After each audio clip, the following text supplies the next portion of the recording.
think overreaching bureaucrats are the biggest challenge to our health of our time. The same damn thing is going to happen with the climate change push. It's already being reconfigured as, well, it's the biggest public health issue of our time. It's like, no, I don't think so. I think overreaching bureaucrats are the biggest challenge to our health of our time. And I think that's especially true of the COP26 bunch. You know, the Chinese just announced today, I believe it was today, they're building 150 new nuclear reactors. Like not one, 150. And we can't get our act together in the States and Canada for that matter to build like one. And in California, they're going to shut, what, 10% of the power there down? It's like no nuclear. Well, what are we going to replace it with? Wind. Yeah, well, only if we put windmills in front of the politicians pushing for wind. You know, can you imagine how much wind it would take to blow your car down the road? And so if those people at the climate change summit were serious, what they would be, and we could be very, very specific about this. Here's what you do if you're a leftist who's concerned about the environment and the poor simultaneously. Okay? You make power, energy, as cheap as possible for everyone, because there's no difference between energy and wealth, and because rich people can't hoard energy. It's not a Pareto problem, right? Because all the energy doesn't end up in the hands of a few. So you try to build nuclear reactors, perhaps, there's a bit of a problem getting rid of the waste.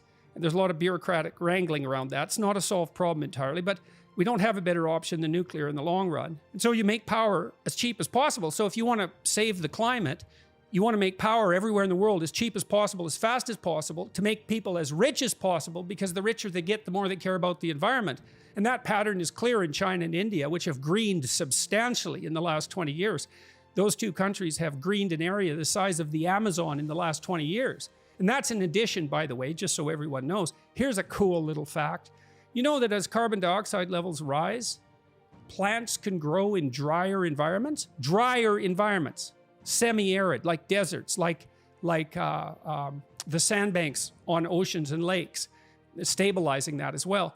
And so because the carbon dioxide levels have risen, the plants can close their pores, the breathing pores, and so they don't evaporate water as much. And so an area the size of Alaska has greened in the last couple of decades, in addition to what China and India have planted. I worked for the UN Secretary General's Committee on Sustainable Development, and to some degree COP26 is an attempt to bring the corporate world in line with those developmental goals. And there was a bunch of problems with the project because there were 200 goals, and that's too many. You have to prioritize them, and no one was willing to except Bjorn Lomborg, and that's a different conversation.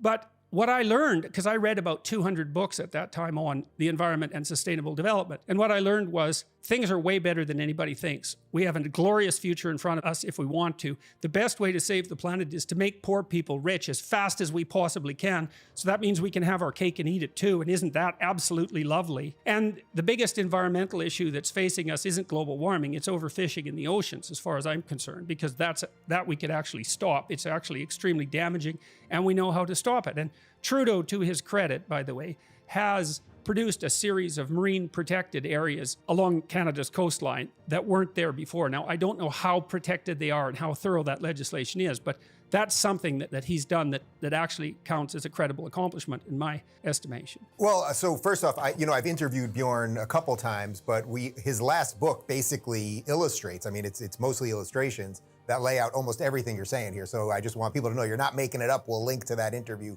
so they can see it. Well, yeah, go ahead. Okay, so well, look, so there's these 200 development goals, and sustainable. It's like, okay, well, what does sustainable mean and over what time frame? That's actually incredibly complicated, right? Because time frame is a real problem. Do we mean sustainable over 5,000 years? Well, why should we care? Because God only knows what the world's going to be like in 5,000 years. Just look at what computer technology is doing. We can't plan out that far. So that's probably too long. 100 years? Well, we're all dead then. And you might think, well, we should care. It's like, yeah, perhaps, but how should we care? Because we can't predict that far out. So the time frame is really crucial. And then the fact that there are 200 goals, that's like 0 goals. Like if you were trying to do 200 things, first of all, at any moment you wouldn't be able to do anything, because at any moment you can only do one thing.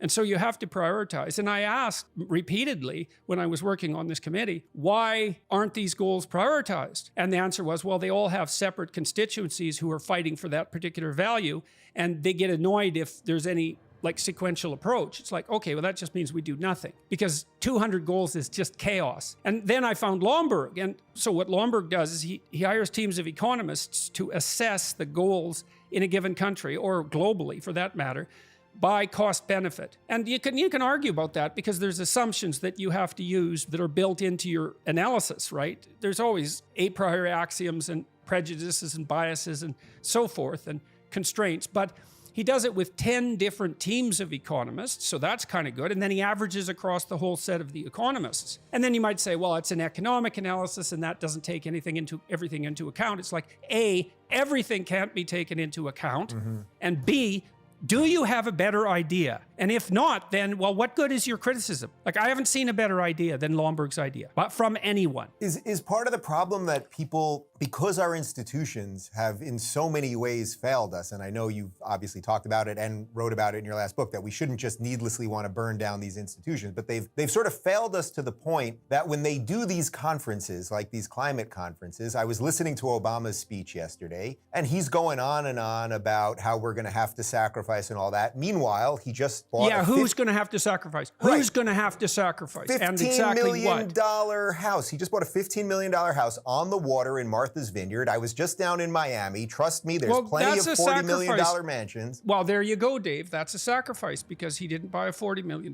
mansion. Right, so we should be thankful for him as he flew there. Okay, so let's talk about sacrifice. Yeah.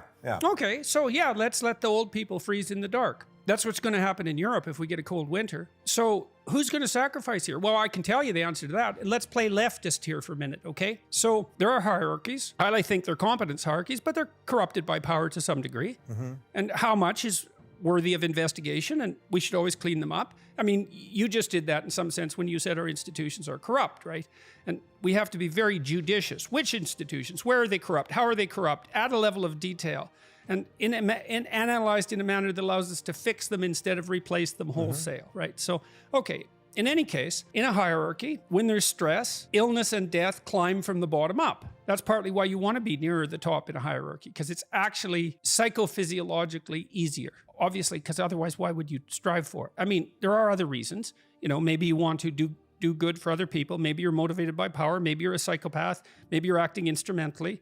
There's lots of other reasons, but one of the consequences of success is that you don't die. So who dies first? Well, as soon as you stress the system, let's say we double energy prices. Well, what's the sacrifice? Well, old poor people, because they're more susceptible to, say, death when they can't afford air conditioning, when they can't afford heat. And so, yeah, but there's too many people on the planet anyway. So, you know, what the hell? We cull a few, whatever, you know. They're just poor people. And this is the thing that bugs me so much. It's like, okay, leftists, which side are you on here? Are you going to sacrifice the poor to your hypothetical future utopia? Yeah, but they're all going to die anyways because the planet's going to burn. No, it's not. The IPCC never said that. So Bjorn's modeled out, you know, a reasonable amount of climate change in meaning temperature increase over the next 100 years. He's taken what's promoted as the scientific consensus.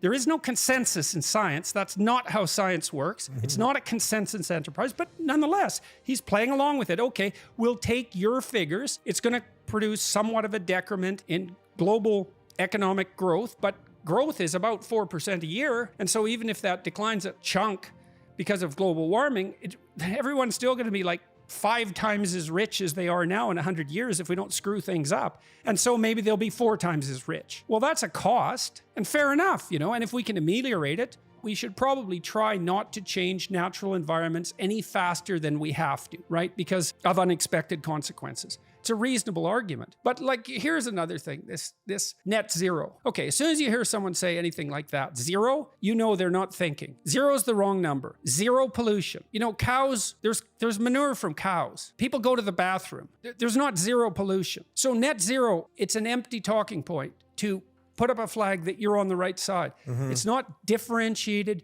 careful, thoughtful, thorough, detail-oriented thinking at the level that will actually produce solutions. And there's no discussion about, like, what are we aiming at here? Well, how about copious energy for everyone, as clean as possible? But in that order, copious energy for everyone, lowest possible price, resilient, stable systems. And to their credit, the Democrats and their infrastructure bill are building resilience goals in relationship to the power grid, and that's necessary because we should be stress testing those systems constantly.